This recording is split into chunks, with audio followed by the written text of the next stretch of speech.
Oh enggak, kalau persiapan sudah siapkan hari ini, tinggal putusan dari majelis, maka kita akan mendengarkan putusan itu.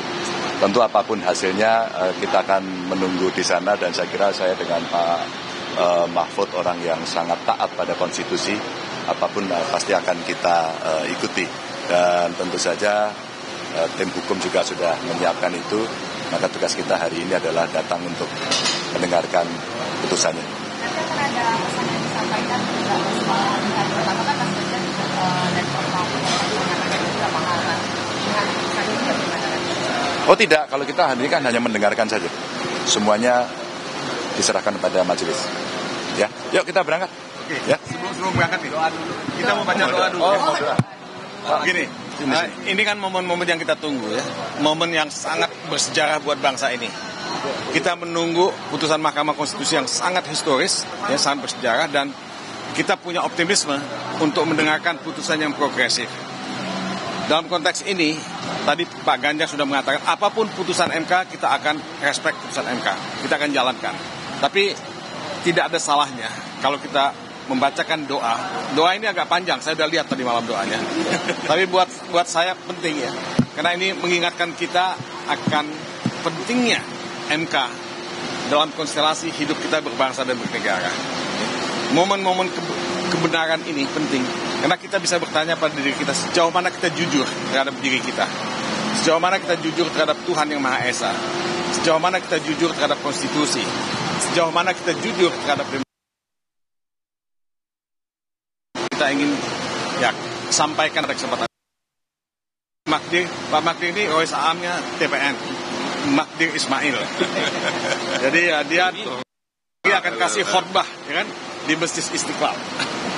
Oke, ya, makasih. Assalamualaikum warahmatullahi wabarakatuh. Saudara, saya ingin kita berdoa menurut cara Islam. Tapi sebelum kita berdoa, mari kita bersama-sama baca Al-Fatihah terlebih dahulu. Al-Fatihah. Bismillahirrahmanirrahim. Alhamdulillahirrahmanirrahim. Ar-Rahmanirrahim. Maliki yaumiddin. Iyyaka na'budu wa iyyaka nasta'in. Ihdinas siratal mustaqim. Siratal ladzina an'amta 'alaihim ghairil maghdubi 'alaihim waladdallin. Bismillahirrahmanirrahim. Allahumma inna nas'aluka salamatan fid din wa afiatan fil jasadi wa barakatan fil rizqi wa taubatan qabdal maut wa rahmatan indal maut. Ya Allah, ya Tuhan kami yang maha besar dan maha mengetahui, tidak ada henti-hentinya kami menyeru kebesaran nama-Mu ya Tuhan.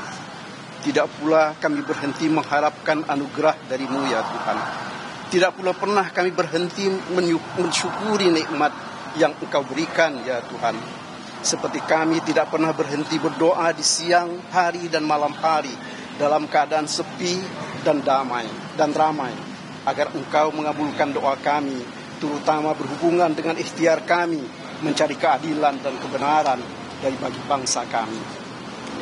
Jadikanlah ikhtiar kami di Mahkamah Konstitusi ini sebagai amal dan kebaikan kami dalam pengabdian kami untuk bangsa ini.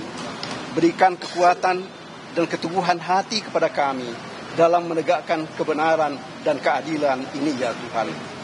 Lindungi dari segala bentuk pengaruh buruk, baik yang datang dari manusia atau yang datang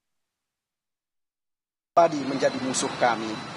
Ya Allah, ya Tuhan kami, hanya Engkau yang bisa memberikan petunjuk kepada hakim-hakim di Mahkamah Konstitusi yang mengadili perkara kejahatan pemilihan umum yang dilakukan oleh sebagian orang yang beritikat buruk dalam mempertahankan kekuasaan untuk dirinya sendiri, kelompoknya atau keluarganya.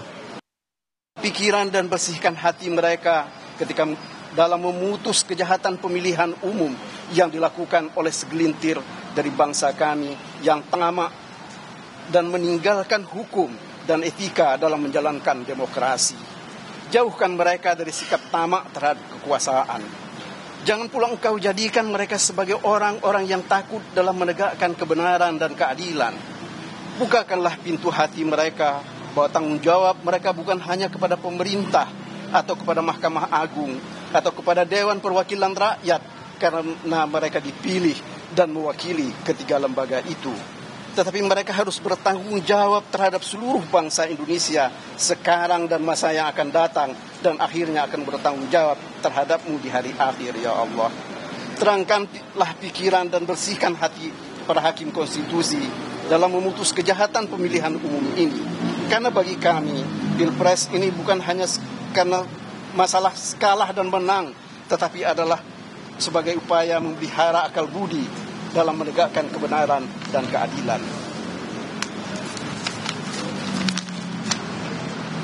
Bukakanlah pintu hati dan pendengaran para hakim konstitusi untuk memahami bahwa Pilpres 2024 bukan untuk menegakkan kekuasaan yang hendak dibangun oleh tirani atau membangun dinasti, tetapi adalah upaya menegakkan demokrasi yang telah direbut dengan darah dan air mata bangsa ini.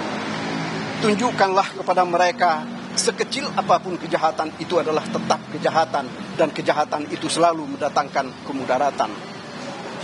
Bukakanlah pintu hati mereka yang secara sengaja melakukan kesalahan untuk bertobat dari kejahatan yang telah mereka lakukan karena telah memutus perkara nomor 90 tahun 2023. Berikanlah terang kepada mereka bahwa demokrasi di negeri ini telah dibajak oleh orang-orang yang tidak pernah berbuat dalam melawan kesesatan dan kejahatan di bumi pertiwi ini.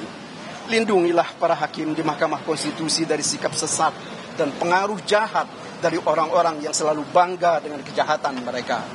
Teguhkanlah hati para hakim di Mahkamah Konstitusi untuk menyampaikan kebenaran meskipun pahit, seperti para sahabat pengadilan yang sudah menyampaikan pikiran dan pendapat mereka bahwa ada yang salah dalam pelaksanaan pemilihan presiden yang dilakukan tahun 2024 ini.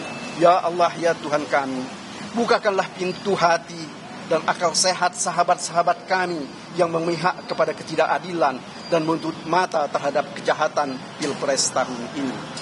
Terangkan pikiran dan nurani mereka untuk menjunjung tinggi kebenaran dan keadilan, dan menunjukkan kepada mereka sekecil apapun kejahatan, dan kejahatan itu akan selalu ditulis meskipun hayat sudah tidak dikandung badan. Ya Allah, ya Tuhan kami, jangan engkau jatuhkan azab dan murkamu kepada pemimpin-pemimpin kami yang secara sengaja telah melakukan kejahatan untuk memenangkan Pilpres 2024 dengan segala cara ini. Bukakanlah pintu hati mereka untuk bertobat dan menyesali perbuatan laknat mereka. Jangan pula engkau biarkan para pemimpin kami akan menjadi megalomania karena harus dengan kekuasaan. Tunjukkanlah kepada para pemimpin kami bahwa kekuasaan itu tidak pernah ada yang kekal, dan kekuasaan itu